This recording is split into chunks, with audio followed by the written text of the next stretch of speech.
அன்புள்ள மீன ராசி அன்பர்களே வணக்கம். இந்த வார ராசி பலன். மீன ராசி அன்பர்களுக்கு ராசியில் சனி, சூரியன், செவ்வாய், புதன்.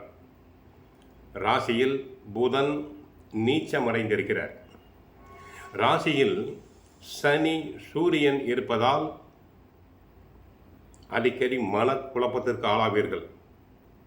பேச்சில் கவனம் தேவை, நிதானம் தேவை. உஷ்ணமான வார்த்தைகள் வெளிப்படும். செவ்வாய், சனி இணைந்திருப்பதால் பேச்சில் மிக மிக கவனம் தேவை, பொறுமை தேவை.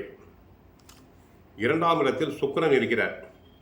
ஆடம்பர பொருட்களை வாங்குவீர்கள், நவீனகரமான பொருட்களை வாங்குவீர்கள். பெண்களுக்கு நகைகள், ஆடைகள் சேரும். ஜென்ம சனி என்பதால் கழுத்திலிருந்து முழங்கால் வரை உள்ள பகுதிகளை நன்றாக பராமரியுங்கள். சிறிய உடல் உபாதை என்றாலும் உடனே மருத்துவரை சென்று சந்திப்பது நல்லது. 4ஆம் இடத்தில் குரு சுகஸ்தானத்தில் இருக்கிறார். ஜூன் 1ஆம் தேதி வரை பொறுமையாக இருத்தல் வேண்டும்.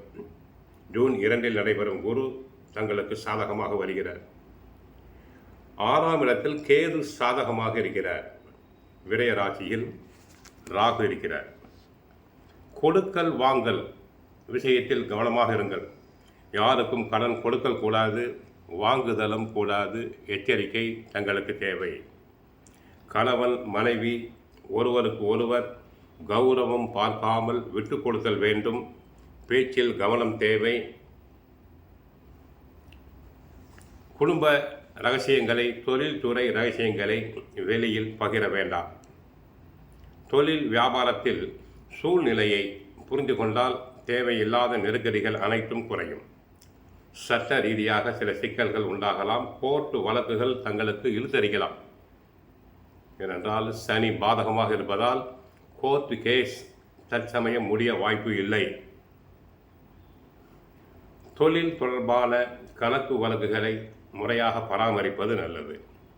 ஒவ்வொரு விஷயத்திலும் கவனம் தேவை. வேலையாட்களை அனுசரித்து செல்லுதல் வேண்டும். உத்தியோகத்தில் உள்ளவர்களுக்கு கூடுதல் பணி காரணமாக அதிக உழைப்பு தேவைப்படும். அதிக உழைப்பினால் உடலில் அசதி, சோர்வு வந்து விலகும். மாணவர்கள் கவன சிதறல் உண்டாகும். கெட்ட சகவாசம் கூடாது. படிப்பில் நன்றாக கவனம் செலுத்தி நன்றாக படித்தல் வேண்டும். ராசியில் சூரியன், சனி, புதன் இருப்பது மிக மிக எச்சரிக்கை. பொறுமை தேவை, நிதானம் தேவை, சகிப்புத்தன்மை தேவை. உங்களை யாராவது விமர்சனம் செய்தாலும் தாங்கிக் கொள்ளும் சக்தி தேவை. 4இல் குரு இருப்பது வீடு, வாகனம் மற்றும் மன அமைதியை தரும். 4ஆம் இடம் சுகஸ்தானம் என்போம். ஆரோக்கிய தொல்லைகள் இருந்தாலும் அதனை சரி செய்து கொள்ளலாம். புனித பயணங்களை மேற்கொள்வீர்கள். 6ஆம் இடத்தில் கேது இருப்பதால் சில சமயங்களில் உடல் நல பிரச்சனைகள் வரலாம். வயிறு சம்பந்தமான உபாதைகள் வரலாம். 12இல் ராகு இருப்பதால் வெளிநாடு செல்லக்கூடிய வாய்ப்பு. அதனால் செலவுகள் அதிகரிக்கலாம். வரவு ஒரு பக்கம் இருந்தாலும் செலவும் கூடும். பயணங்களின் போது பணம், பொருட்களை எச்சரிக்கையாக பாதுகாத்து கொள்ள வேண்டும்.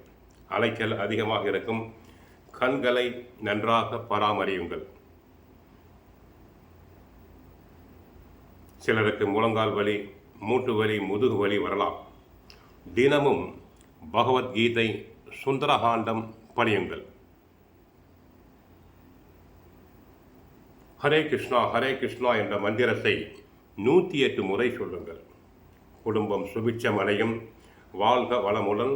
ஹரே கிருஷ்ணா ஹரே கிருஷ்ணா.